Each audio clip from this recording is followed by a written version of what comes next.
Good morning, y'all, and welcome to another video. It is currently it's Friday morning. Friday morning at 6:18 a.m. and we have a cool little 3 miles to do. It's nice and muggy out per usual, but the sun isn't out. So every morning I get up at 5:30. And I do that especially on these running days, so I don't have to deal with the sun. So Tuesday and Thursdays, as you guys know, I get up and I go, those are my lifting days. So when I get home, I still have a run I've got to do, and it's usually like 4 miles, something within that range. But it is so hot because it's like 8:30, 9 o'clock, and like yesterday, I mean, I just felt absolutely dead doing 4 miles, and it was just way too hot. So we've got a cool little 3. Sid just texted me. She was gonna get up with me and do this with me. She was gonna bike, but then she was like, I'm gonna come tomorrow. I just need to sleep. And rightfully so. I mean, she's pregnant. She's a lot more, tired than normal. But now she just texted me, and I think she got a little bit of FOMO. She's like, hey, I'm gonna brush my teeth and change and catch up with you. So we'll see her on the run, because you guys are coming too. Later today, we are actually gonna go to the house. The past few days, I've taken a break from it. I actually had to help out a buddy, with prepping. He's doing some tug and groove in his lanai area, and I helped him prep that area. And then yesterday, Sydney's grandma is in town, so we went and hung out with her. We're also prepping the house here, one of the rooms here, for the nursery, because we're still going to be here when baby comes home. So we got to start prepping that nursery, and it's just a lot of cleaning the stuff out. Like, that's where we kept all of our winter clothing. So I had to take all that. We got this rack. We have a storage unit, and I put all the clothes and winter clothes inside of the storage unit and hung them up on that rack. So and then also last night we went and picked up Mimi, so she's in town as well, and she's here. So yeah, the last few days I've just kind of like been chilling, took a break from the house, but today we'll be there, and I've got to remove the ceiling fans. I've got to rip up the flooring, and also the burn ban has been lifted. It is now time to start burning off some of this wood that I have built up. And that's just all the outdoor wood that I cleaned up when we first got into the house and stuff like that. So definitely excited to get that started. So yeah, let's knock out this run. I saw on the cameras that Jay was still here, and I was like, oh, I'm gonna have FOMO if I don't join. I'm so excited. Look at the sunrise. Let's get it. Look who joined. It's so fun. I was just saying, I'm very glad that I did not miss this.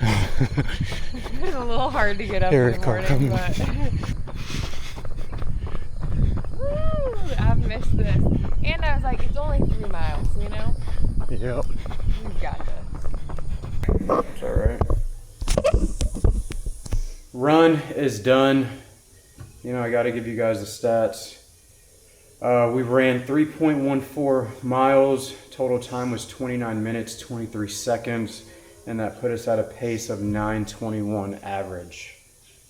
This run was meant to be, I don't know if you'd call it a taper run or not a cool down, but like a shakeout. It's the lowest mileage I've done all week, and I just kind of wanted to give my body, I guess, a little recovery run, because we have 12 miles tomorrow. And what I just noticed on this run was that my legs are extremely heavy and sore. So I'm just hoping that today is enough time to get them feeling good. Regardless, we're gonna shoot for 12. So that's tomorrow morning. Sid's gonna join me. Very excited about that. What up, what up? So right when I got to the house, I loaded up the dump trailer. We have it loaded right now as well. And I had to go dump it because I got to get that flooring out today, and I also got to get the fans in there. But that's going to be kind of later on in the day. My plan now, I just picked up the mini skid steer because I've just got all that wood that's piling up over there. And like I said earlier, the burn ban has been lifted. So my goal is to get a lot of that started and just get, you know, some of that going. A lot of it are like, it's huge logs and stuff, so I don't know really what my plan with that is. But I mean, just a little at a time. I just got to get it started, and then I'll be able to navigate kind of where to go from there. So I'm gonna run by the gas station real quick. I'm gonna grab some Gatorade Zeros and some water. I've got the cooler today because, boy, it is hot out, and gotta stay hydrated for sure. So let's do it.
That's how hot it is out here. Or like a western sound with dang, what are those like ball things called? Not a tumbleweed. Maybe it is a tumbleweed. I don't know, but you get the point. Hot as hell out here. And then you add being around the fire. It's like worse than a sauna. For sure. I'm basically like naked right now. I'm down to my boxers and boots, which is crazy. I just couldn't stand those jeans anymore. I don't even know why I wore jeans. What's up with me? Tripping. Oh, anyway. We got this stuff burning. I almost said blowing. We've got it burning. It's a slow burn. Slow and steady. Just got to keep my eye on it because there's some trees and stuff like overhanging. I mean, I'm not letting it get too big, but definitely don't want to not be around it, not keep an eye on it. So definitely not doing as much as I wanted to today. This mini skid steer is not what I needed for this job. Kind of annoyed with that, but it is what it is. I've just got all those huge logs that I've really I gotta be able to like lift those up, get them cut down, and it's just going to take time to burn them off. That's it. But yeah, I'm sitting here trying to catch my breath right now, because boy, I don't care how good of shape you're in, this shit's different. That attic is different, and the middle of the day controlled fire is different. But I don't necessarily think I'm gonna get to that flooring and the fans today. I probably could for sure get the flooring up. You literally just rip it up. I could just carry it out, put it in the dump trailer. But the fans, I don't even have my drill. I left it at my buddy Seth's house the other day, so it was in my truck, and now I'm like, oh yeah, I forgot it there. So I don't even have that, so I can't take the fans out. But yeah.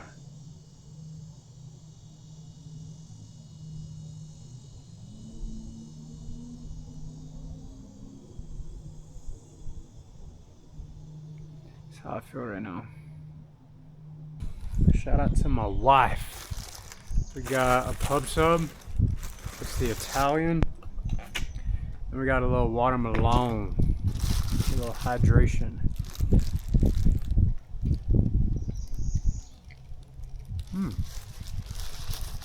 Not bad.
Good morning, gang.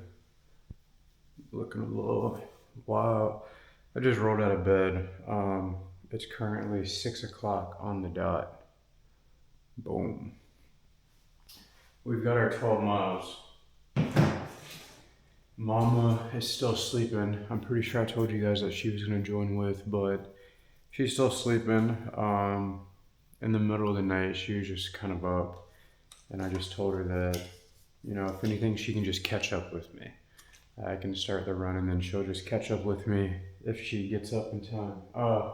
But yeah, we got 12 miles. I've got 3 gels here. I'm gonna try to use all 3 today. Normally, whenever I do one of these, they make me have to use the bathroom. And that's not fun in the middle of the run. And I'm trying to space it out. I might do every 3 miles would be 2 of them.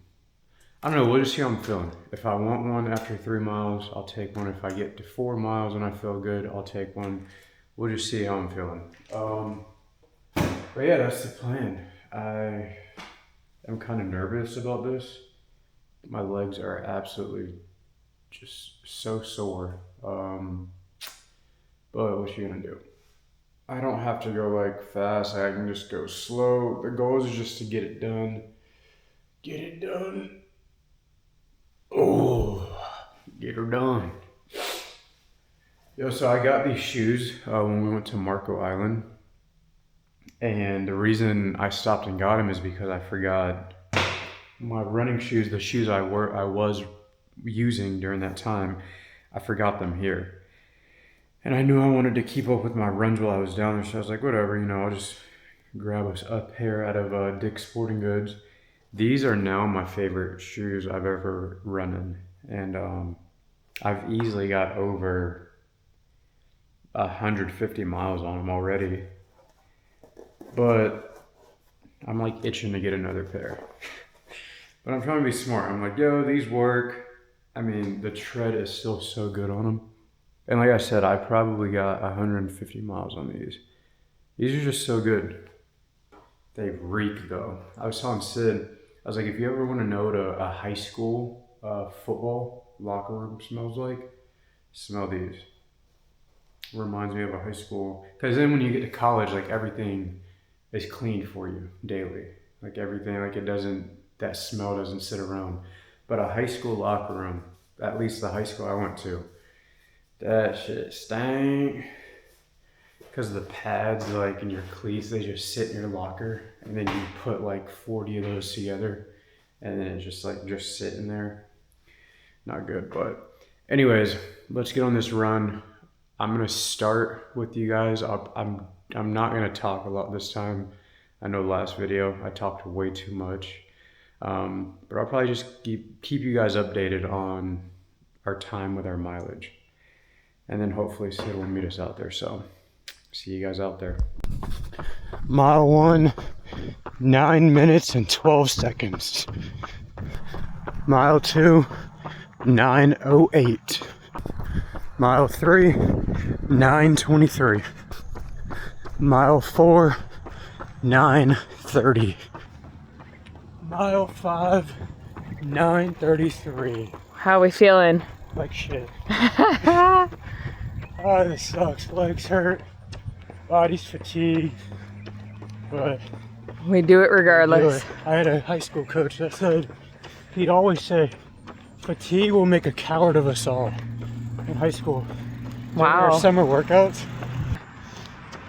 It makes sense though, because I mean, if you're like on a 12-play drive on defense and somebody's tired and they can't make the play, well, you're a coward because the other team scored. So I think about that a lot. He just has that replaying in his head while he's running. All the time. The team will make a coward of us all. Keep going.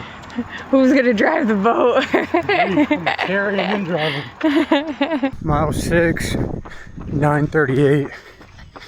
Dude, I want to make 12, but I don't know. I'm hurting. Oh, dude. What are we at? Closing in on 7. I'm gonna take a nice break at 8, reevaluate how I'm feeling, and determine if I'm getting 4 more. We're gonna be smart at 8. Perfect. I was just 7 right there, 9:27. Boom. Hi. Jack, sit. Come here. Sit. Oh, that's a good boy. Shake. Shake. Oh, good boy, Bubbles. He's so good boy. He's so good boy. Oh, you guys. Mile 8 was a 9:25. I was just telling Sid, I think I'm gonna call that. Not proud of it, but man enough to say it. I'm beat. I'm hurt. It's happening out, unfortunately. I think now, like, as I get older, normally, like, I push my limits, but, like, I'm starting to learn them, and I just really don't want to go into next week, like, hurting or feeling like crap, so definitely gonna call that. So, you guys get the stats. That was 8.01. Total time was 1 hour and 15 minutes.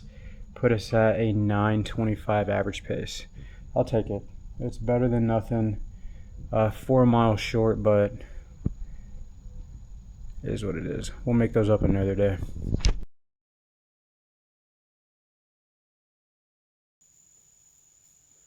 Good morning. Happy Monday. It is currently 5:44 a.m. and we've got 8 miles on the books. Let's get it. What's up, y'all? 8 miles complete. We ran 8.02. Total time was an hour and 13 minutes, and that put us at a 9:06 pace. Overall, felt really good. The first 2 miles was like, I felt like I had something like stuck in my chest. Heart rate was low, but like it was like hard to breathe, it felt like, but then it just kind of went away. So I would say the last 4 miles felt the best. That last 2, I was like, you know what, I could probably go for 10. And I was thinking about it, but I was like, hey, it's Monday. We got a long week. Let's play it smart. Play it smart, because like this past Saturday, I just hit a wall. I couldn't even like finish my long run. I was just hurting, legs were sore. I was exhausted. So yeah, that was that. Definitely beat the sun. I got up earlier this morning. Instead of getting up at 5:30, I got up at 5. And then I was able to get out here by 5:45. If I ever have like any longer mileage, I'll probably get out earlier, but 5:45 was good. I was able to kind of, I got out of bed at 5:15 actually. I was up at 5, out of bed at 5:15, and then running by 5:45. So that was good overall. Great way to start the morning. It's only 7:08 and we're done with our run. So let's get things going. I want to point out, so they make like, I like house music as well. But they make like worship house music, which was really cool. I didn't know that. And then this morning I came across this song. It's called More Than Enough, if you guys can see that. And it's by West Washere. Westwashere.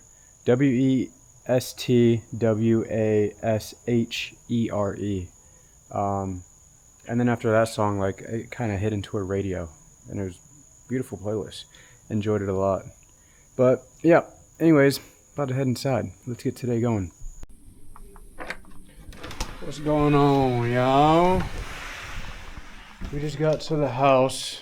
I just left Lowe's as well because, so when we demoed the kitchen and the inside area, I'm not gonna blame it on anyone, but somebody cut this bad boy here.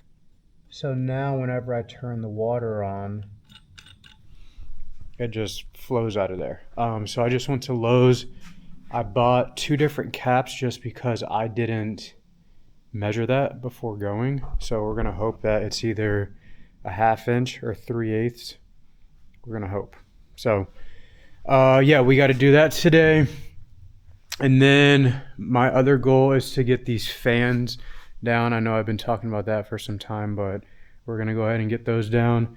And then I also need to get this flooring. I'm gonna back the trailer up right there. That way I can just take all this flooring that I have piled up here, the LVP, and just throw it right into the trailer. And then also just kind of clean up all this stuff. There's insulation that's still falling, which I kind of figured would happen. It's just gonna happen over time. I'll just have to sweep, you know, whenever it piles up a bit. But yeah, and then also once we get the water back on, I'll be able to get more of that wood starting to burn, because now, last time I just had to wait around way too long because I didn't have any water. I couldn't turn the water on because then I'd flood this out in here, and then I wasn't able to put water on the fire, so I just had to like continue to shovel dirt and sand on it and then kind of wait around for the smoke to go away. So let's get this plumbing stuff going. Just left our Lowe's again. I almost said Home Depot. Just left Lowe's again because of course those 2 didn't fit, so we just went up and got the next size up. So hopefully this fits. If it doesn't, I'm not gonna run back up there. I can't deal with it today.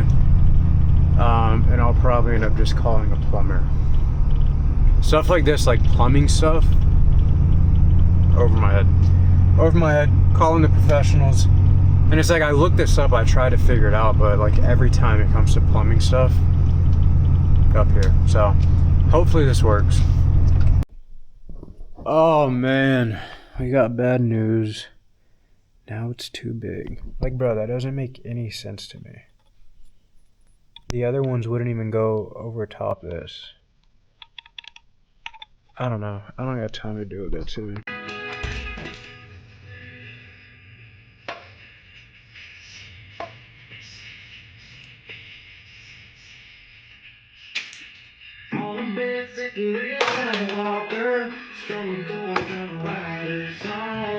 So damn creative to me.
Alright, we got a couple down.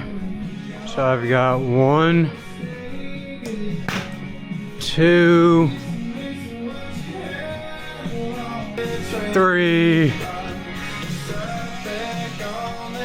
4, 5. 5 more to get down. Check in with Joe when they're done.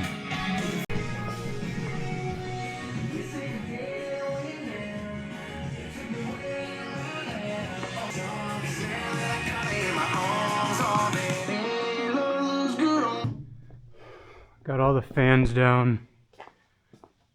And then I had some, oh, I missed one right there. Had some extra vents I gotta take down. So I have that one, and then one on the other side of the house too. But all the fans are down. Looking good. Yeah, like that vent. I got another one that size I gotta take down, but now I'm just loading everything. All the fans, garbage, just anything like that, I'm loading that up into the dump trailer here. Set y'all up right about. Set y'all up right there.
We just completed today's work.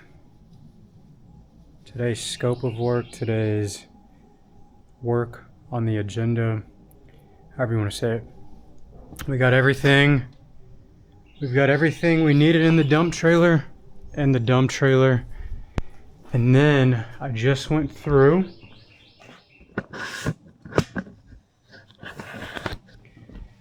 and swept every room of the house. I got all that insulation up, just all the debris, try to get absolutely everything.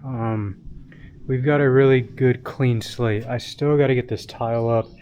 That's like the last thing, but this is a good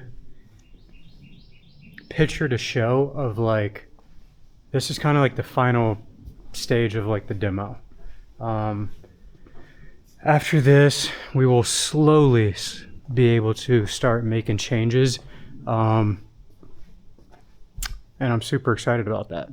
Got all the fans down, got everything that was hanging down. Like I said before, we'll still have some insulation that's gonna drop and fall from time to time, but it's no big deal. I'll just stay on top of sweeping it up and, you know, keeping it nice and clean. But yeah, this is kind of like a final view of what the space will look like before we start changing things up. So super excited. It's kind of bittersweet. You know, I really think that was kind of the last part of wrapping up the house as far as me doing work there with the demo. So it feels good. It feels good. Where we are at now is we still have not officially hired a general contractor. I've interviewed like 5 or 6, and all great people, all great companies. Meeting somebody else tomorrow morning at the house, and just kind of based off of their vibe, like they have a bigger size like Instagram page, and they just seem like their work is a little more up our alley. But of course, you know, price is a big thing. I want to make sure that they're going to be on top of things. And I think that's a good thing that I could talk about here. Just kind of like the questions that I've been asking a lot of these general contractors when I meet with them. And then maybe some of you may have a few tips for me as well when meeting with a general contractor. Some of the biggest things, like I want to know if they've worked on a project like this big. That's like one of the biggest questions. Have they done a project of this size? I also want to know how long they've been in business, how many people they have on their team, because a lot of people, like, I get you've got to subcontract your work, but it goes a long way if a general contractor tells me that a lot of their subcontractors they've been using for like multiple years. Like, I don't want a general contractor that's just calling around to different subcontractors just like and going with the first available trying to get the job done. Like, that's how you get people that cut corners. And like, I want my general contractor to have a relationship with his subcontractors because he knows that they do good work and he's used them over and over throughout the years. And that may sound, I don't know the word,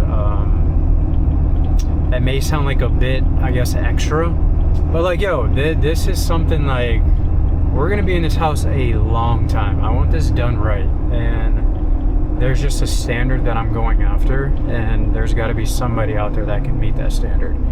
So another question, I definitely want to know like the timeline. I also want to know what kind of, like, a lot of general contractors, they'll use what's called a third-party inspection or inspector. So essentially what they'll do is, once like the electrical is done, they'll just kind of FaceTime this inspector, and they'll just sign off on it, which, like, there's pros and cons to that. I know some different counties, like, they can be a huge hassle to get these inspections passed on. But also on the flip side of that, if an inspector is just like seeing something on FaceTime and they're not actually like seeing it for themselves in person and making sure it was done correctly, I don't really know how I feel about that. So I guess that's a question like I'm kind of 50-50 on, and I kind of take the response from the general contractor and how they explain it. that's kind of, I guess, how I feel about that answer. If they can explain it with confidence, and if they do use the third-party inspector, and like, you just get that feeling that, okay, this is honest, like I can tell that they're not just trying to cut corners here, then I'm cool with it. But like if it feels fishy, then it's like, nah, that ain't happening. I'm trying to think what else I want to know. Oh, I want to know what kind of what the contract looks like. So you've got a fixed price, and then you've got something that's called a cost plus. Cost plus is a little bit more transparent, I guess. You're able to see, all the receipts, what all of, what your money's being put towards, and then there's just a percentage that's put on top of that, which is what the general contractor gets. The fixed price, I guess you can just say that it's hidden. The price is the price. They give you this quote up front, and then you just pay it in draws, at each different stage. So you don't really know. They could quote, your plumbing is going to be $50,000. And I imagine a lot of these general contractors, they quote on the higher side to save their tail ends on the, if anything does come back higher. But let's say they quote $50,000, but then it actually costs $35K. With that fixed price, you're basically that gap in between 35K and 50. What is that, 15K? I don't know, quick math. But whatever that gap is, you are missing out on that. Rather than if it's a cost plus, you're seeing what the receipt is, what the quote is from the plumber, and instead of paying that 50K, you're now just paying the 35K, and then whatever, the fee is that you and the contractor have worked out, that's just what's added on top of that, the percentage. If I missed anything that really stands out to you guys, like if anyone has ever gone through this, or if anyone has any experience, family member, I would love the input. I would absolutely love the help here, because like I said, definitely don't want to make the wrong choice. And I just want to make sure that this is all done correctly. So I think that it is time to close this one out. I know I personally feel that these vlogs have gotten a little uninteresting, just because it's been a lot of the demo stuff. There hasn't been much really going on. But it's gonna get fun again here soon. We're kind of in that gray area where we're working with the architect. We just got the structural approval, which means that we are getting our final plans, and then I'm pretty sure that's when we'll really start working with the designer, getting things picked out there, and then we're gonna bring on this GC here soon, hopefully. So things are gonna get exciting soon. Just bear with me. And yeah, love you guys, appreciate you guys, and we'll see you on the next one. Bye.